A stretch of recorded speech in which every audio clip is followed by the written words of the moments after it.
Hi everyone, welcome back to Lakshmi Putra Blogs Spoken English classes. Today we are going to learn about simple past tense. आज आपण साधा भूतकाळ पाहणार आहोत. म्हणजे साधा भूतकाळात कसे बोलायचे ते आपण आजच्या सेशन मध्ये पाहणार आहोत. चला बघूया साधा भूतकाळ. We use simple past tense to talk about which action is completed in the past. भूतकाळात जी क्रिया घडली आहे ते दर्शवण्यासाठी आपण साधा भूतकाळाचा वापर करतो. बघूया साधा भूतकाळ यानी की सिंपल पास्ट टेन्स. इंग्लिश मध्ये तीन प्रकारचे रूप असतात यानी की तीन प्रकारचे क्रियापदे असतात. V1, V2, V3 यानी की क्रियापदाचे पहिले रूप, क्रियापदाचे दुसरे रूप आणि क्रियापदाचे तिसरे रूप. फर्स्ट फॉर्म, सेकंड फॉर्म आणि third form. Now let us see the formula of simple past tense. आता बघूया सिंपल पास्ट टेन्स यानी की साधा भूतकाळाचे फॉर्म्युला आहे. अतिशय इजी आहे, सिंपल आहे. फक्त तुम्हाला जर इंटरेस्ट असेल तर तुम्ही लवकरात लवकर कॅप्चर करू शकता आणि तुम्ही इंग्लिश फाड बोलू शकता. Let us see the formula of simple past tense, that is subject plus V2 plus object. V1, V2, V3. Now V2 एक आहे आपल्या इथं फॉर्म्युला मध्ये आहे. सब्जेक्ट कुठलेही असू द्या, इथे कुठलाही सब्जेक्ट असू द्या or noun pronoun whatever it should be, we must use only V2. तुमचा सब्जेक्ट काही असू द्या, तुम्हाला सिंपल पास्ट टेन्स मध्ये फक्त आणि फक्त क्रियापदाचे दुसरे रूपच यूज करायचं आहे. चला, आय वेंट टू मुंबई म्हणजे मी मुंबईला गेलो. Let's see subject is what, I here. Next second form of the verb, went is second form of the verb, क्रियापदाचे दुसरे रूप आहे.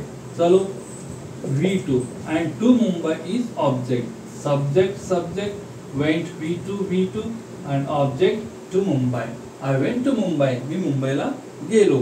अतिशय सोपं आहे.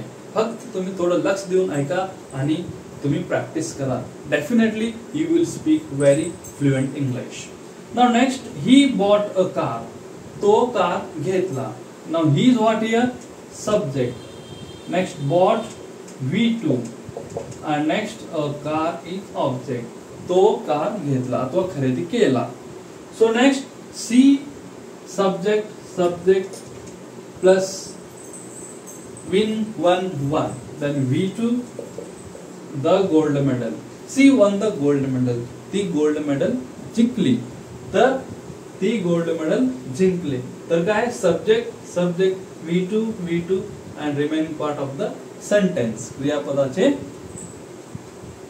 राहिलेला भाग. नेक्स्ट, वी सॉ द प्राइम मिनिस्टर. आम्ही प्राइम मिनिस्टरना बघितलो. वी सब्जेक्ट प्लस सॉ, सी सॉ सीन.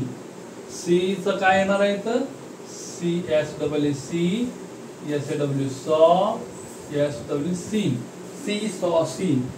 वी सॉ the prime minister. Let's see. We subject, V2 saw, and the prime minister is object. We saw the prime minister. आम्ही पंतप्रधानांना बघितलो. They returned to India. ते भारतात परतले. They is what here? Subject plus return V2 to India object. ते भारतात परतले. They returned to India. ते भारतात परतले. Okay? They subject return V2 to India object. Very simple. वाटतं ना, अतिशय सिंपल, इझी आहे आणि आपण सिंपल पास्ट टेन्सचा भरपूर यूज करतो. आपण सिंपल पास्ट टेन्सचा कम्युनिकेशन मध्ये फार यूज करतो. Next is Neeraj bagged bronze medal. Neeraj bronze medal जिंकला. नीरज कुठलाही सब्जेक्ट असू द्या, कुठलाही नाव असू द्या, प्रोनाउन असू द्या, त्याच्यानंतर इमिजिएटली जो वर्ब येणार आहे त्याला आपण फक्त आणि फक्त क्रियापदाचे दुसरे रूप यूज करायचा आणि next remaining part of sentence. Now you are able to speak English.